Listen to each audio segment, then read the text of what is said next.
Hello and welcome to How to Draw Celtic Knotwork with your host, Jason Bellchamber. Today I wanted to show you an example of how to draw this little knot right here. This is a nice little Triskele. And you start to see these types of designs in the first phase of Celtic knotwork, which was from about the 500s to the 600s.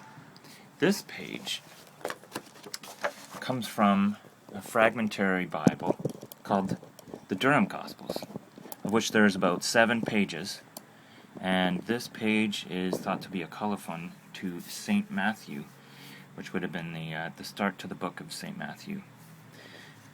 Anyway, that little Triskele knot I'd like to show you how to draw. What you're going to need is a piece of paper and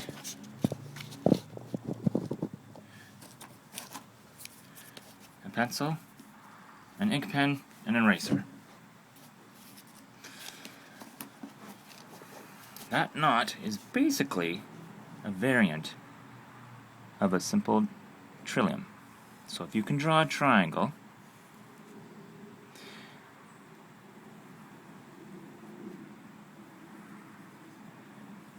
and you make a trillium in it, you can make a simple Triskele, as I illustrated in part 1 of my How to Draw Celtic Knotwork series.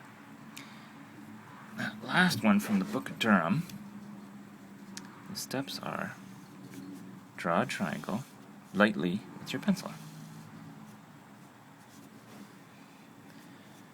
Draw a dot in the center. Now draw 3 dots very close to the corners. From this top dot, draw a curved line, like your trillium, and do it like so on the other side. Now, instead of making it continuous over here, we're going to break it up so it makes a nicer knot. Bring it up halfway to here and here. Now, instead of continuing it here, we're going to change direction.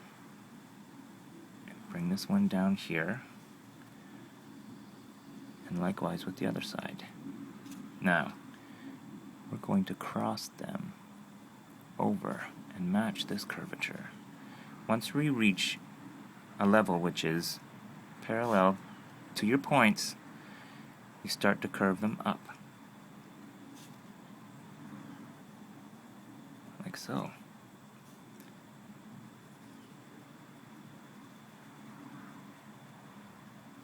Now you've got the basic spine for your Durham Triskele. The way to make it into knotwork is to use this spine. So, mark the points of your outer triangle,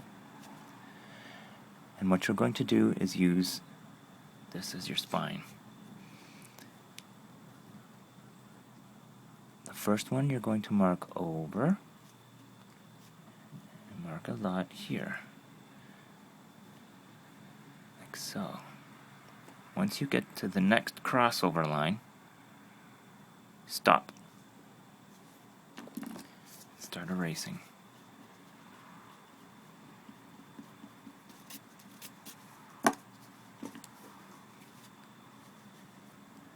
What you do is you start to alternate over and under.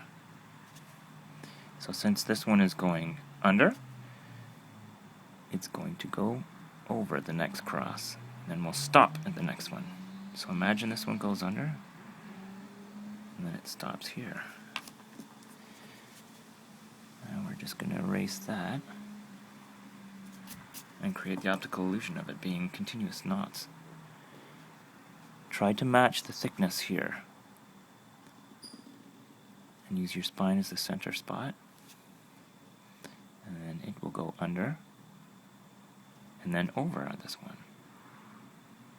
like so.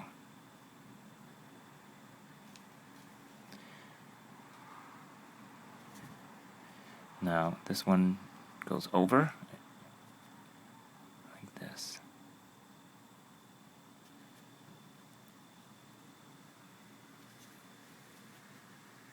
And this one goes under, but you stop drawing it up to the point, the crossover point. This one here goes under and over the next crossover. So imagine this one draws under, and then just stop about halfway to the next crossover. This one goes under, over, so this one goes under it.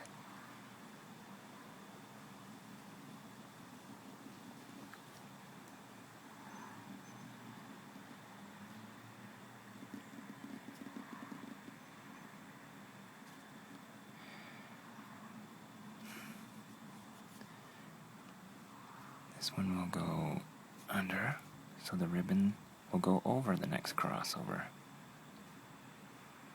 like so.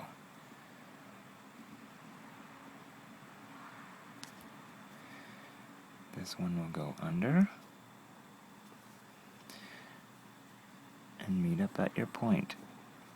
This point goes under here. Now, you can imagine on the other side.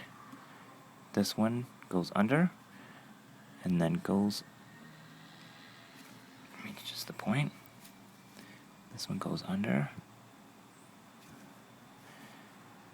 Now, this goes over when we'll go under here. So we're going to draw the one that goes over first. And then this one here is going to continuously draw over. This one goes under and then over at this cross point.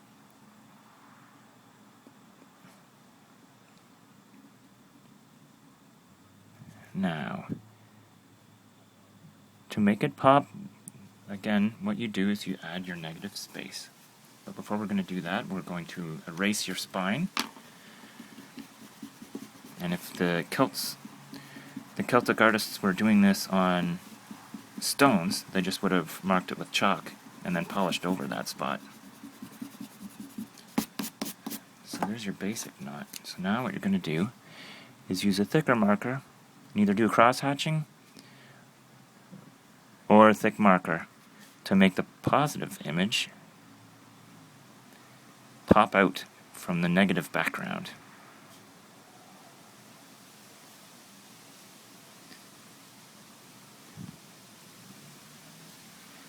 And I'm almost done doing a one-line cross hatch.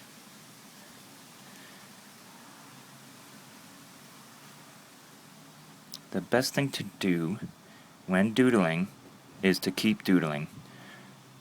You're going to want to keep practicing and practicing and practicing. If it's not fun, don't do it.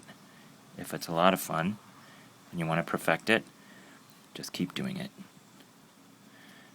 And there you go, another variant of a nice Triskele.